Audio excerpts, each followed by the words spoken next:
नमस्कार, स्वागत है आपका मेरे चैनल में।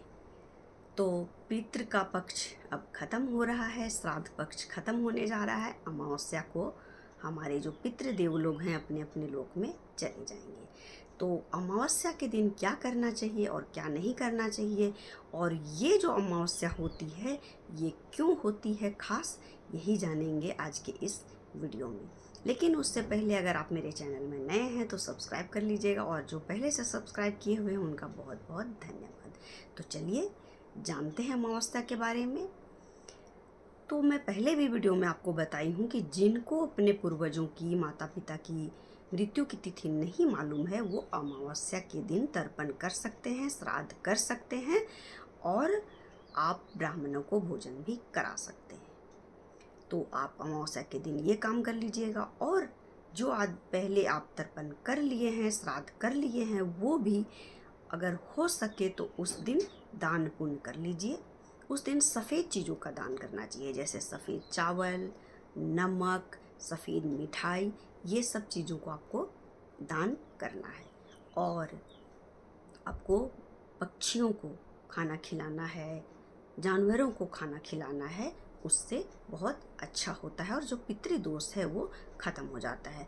और कुछ कारणवश आप तर्पण नहीं कर पाए, श्राद्ध नहीं कर पाए श्राद्ध पक्ष में, तो आप अमावस्या के दिन, अगर आप उस दिन भी नहीं तर्पण कर पा रहे हैं तो कम से कम ये सब चीज़ दान पुण्य कर दीजिए और जानवरों को और पक्षियों को खाना खिला दीजिए। उससे भी पितर खुश होकर चले जाते हैं। अगर आप कभी पितृपक्ष में कुछ नहीं कर पाए, बिल्कुल नहीं, आपको कुछ नहीं आता, आपके पास टाइम नहीं है, तो बस एक उपाय कर लीजिए। एक उपाय, आप तांबे के लोटे में काला तिल डाल लीजिए और जौ डाल लीजिए, और हाथों से आप ऐसे करके जल डाल दीजिए अपने पितरों के नाम से।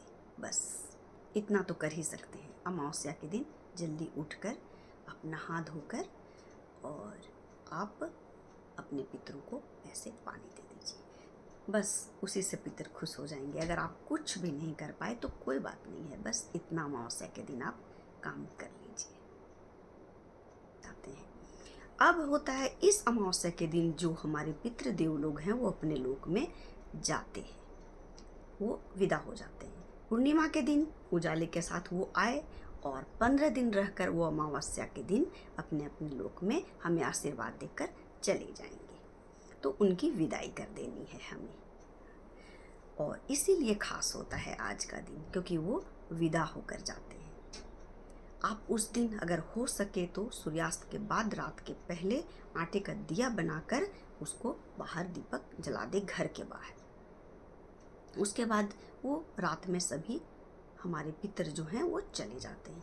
इसीलिए कहा जाता है कि अमावस्या की रात को, खासकर इस अमावस्या की रात को, जब दूसरे दिन नवरात्रि आने वाला है, उस अमावस्या को रात को बाहर नहीं निकले।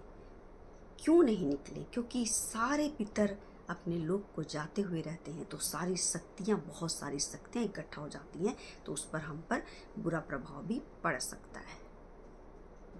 तो इसलिए कहा जाता है कि अगर ज़रूरत है तभी उस अमावस्या को आप रात को बाहर जाएं, और ख़ासकर बच्चों को तो बिल्कुल बाहर आप जाने नहीं दें।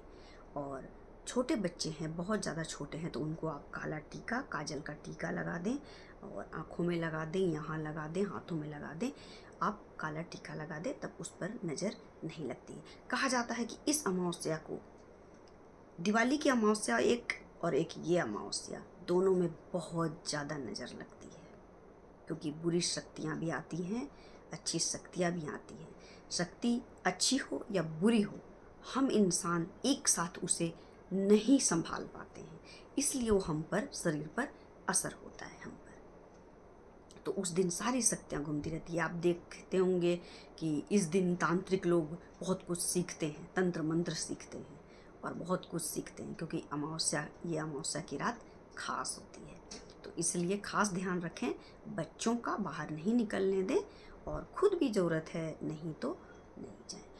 और अब इस अमावस्या की क्या खासियत है, दूसरे दिन नवरात्रि आ रहा है, माता आ रही है, तो इसे, इस अमावस्या को महालया भी कहा जाता है, और ख़ास होता है क्योंकि दूसरे दिन माता का आगमन होता है। तो इस अमावस्या को खास साफ सफाई की जाती है। पूरे घर की आप साफ सफाई कीजिए, सारा वातावरण शुद्ध कीजिए, क्योंकि दूसरे दिन माता हमारे घर, हमारे धरती पे आ रही है। तो उनके स्वागत के लिए इस अमावस्या को आप पूरी साफ सफाई कीजिए।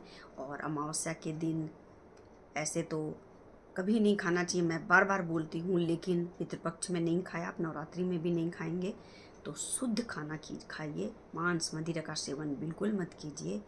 और अगर हो सके तो अपशब्द भी किसी को मत बोलिए इस अमावस्या को, क्योंकि उसका बहुत गहरा असर होता है। किसी को अपशब्द मत बोलिए, अच्छे से बात कीजिए, अच्छे से व्यवहार कीजिए।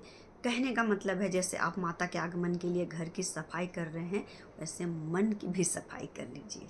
तभी तो आप माता को बुलाएंगे, तभी तो माता आपके घर आएंगी।